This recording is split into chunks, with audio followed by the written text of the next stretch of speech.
All right, we're back, taking a quick look at the hottest team in the WNBA, the Las Vegas Aces.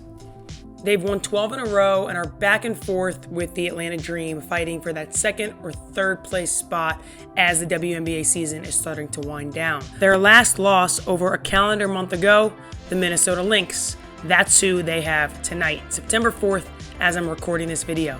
We will see if they can extend it to 13, but anyway, I wanted to talk about a couple concepts that the Aces use. They play simple basketball. There's nothing fancy about what they do on the offensive or defensive end of the floor. They put their best players in positions to be successful by allowing them to have the space and freedom to use their talents and go make plays. So the first thing we're going to take a look at is their pick and roll strategy, and that's just playing empty corner pick and roll, also known as the open side, right? So when you're playing without a corner filled, you have much more space on that side of the floor.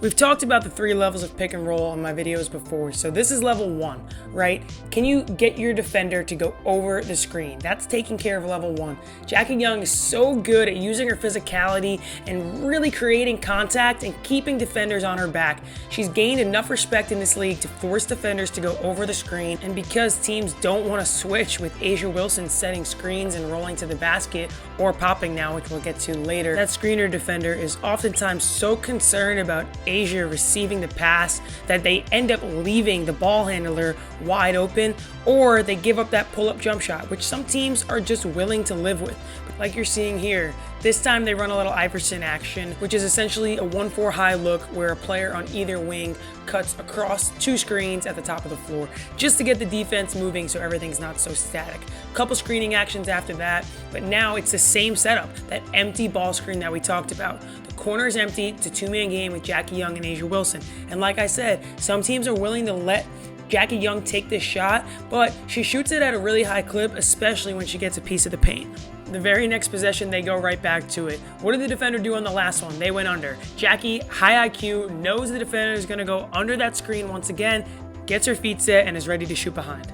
Level 2, we talked about the on-ball defender. Now we're talking about the screener's defender. So let's say the on-ball defender does a good job. The screener defender's chest is in front of the basketball. There's nowhere for the ball handler to go. Now is when we're playing through that roll. A'ja Wilson, best of the best, playing through the short roll, getting her feet set for that free throw line jumper, that mid-range shot is money. And Chelsea Gray, no one better than delivering that pocket pass on time and on target. You'll notice in the last clip and this current clip that defenders are going to go under the initial handoff or that get action, which triggers a re-screen. Anytime the defense goes under and there's no shot behind, no space to shoot it, they'll immediately get right back into a second pick and roll to create the advantage the second time around. So being patient is key. Major teaching point for post players, watch A'ja's footwork on the re-screen. All she does is forward pivot off that front foot and get slightly in position to angle herself to send the defender over the second screen.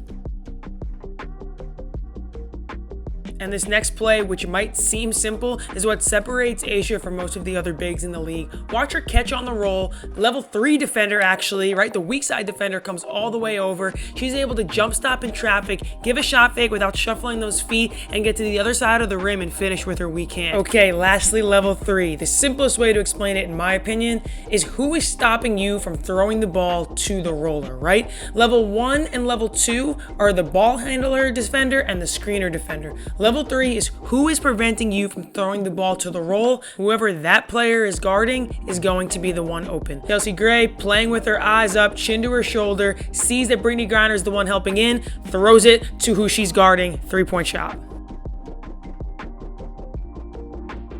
Okay, there were a ton of concepts that I wanted to cover in this video, but I think one of the most important things that they do that doesn't seem scripted is set flare screens. They set and use flare screens very well, especially when they're walking up the floor in their 5-out sets. So you're going to notice, though, they flare and they slip. So a lot of times they're not even setting the screen. Kirsten Bell is really, really good at it. I have a couple clips here of her just kind of running up like she's going to use a flare screen, and then she just ducks out of it and slips to the basket.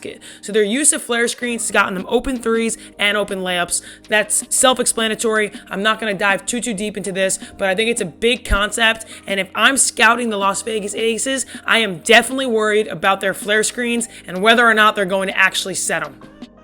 The next concept that I think the Aces do really well is that they set back screens for Asia. What I mean by this is that they have a bunch of sets that are disguised with other actions that are happening before, but it's really just to get Asia the ball in one of her sweet spots, typically the short corner or the elbow areas where she can ISO and play her game. So first clip, it kind of looks like that Iverson action from earlier, but it's really a ball screen, back screen, just to get Asia the ball in a sweet spot, gets to that little fadeaway jumper. This next half-court set I absolutely love. It is what looks like a stagger screen for one of their primary playmakers, probably Jewel Lloyd, Jackie Young, running off that stagger, but it's really just to set up a back screen for Asia, who in this set is the second screener. The second screener is typically responsible for helping on any sort of curl on a stagger action. So as that big, typically it is a big, is helping and waiting to provide assistance for the person coming off the screen, they get blindsided with a back screen that comes for their girl. And it's not the easiest thing to scout because Vegas has a ton of zoom action and wide pin downs where the bigs are used to having to help on these screens in other sorts of actions. So a lot of times if the defense doesn't communicate, it just ends up being a switch and now Asia's posting on a smaller player. And now with Asia feeling really confident about her three-point shot, now teams can't cheat because she'll make them pay for jumping over that back screen too early. So Vegas has been shooting the three-point shot much better over this 12-game win streak, but one could argue that it's actually their defense that's responsible for this huge turnaround. Their opponents are only shooting 32% from three on the season. The biggest thing I've noticed over the last few games is their multiple effort intensity and their communication on screening action.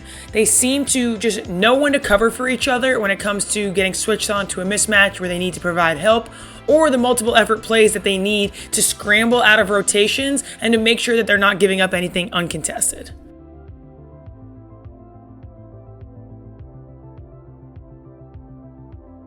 Watch the effort and the communication in this set right here. They execute defending the ghost screen really well, and even though it's not perfect because Evans gets caught up on the screen, Asia's forced to switch and take the ball handler, but watch Evans get back into the play, not just chill up at the top of the floor and come up with a steal late.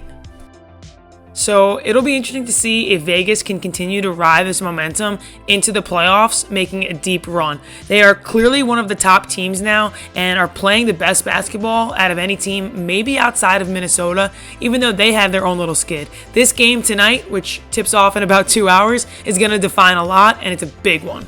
Thanks for tuning in. As usual, I'll see you in the next one.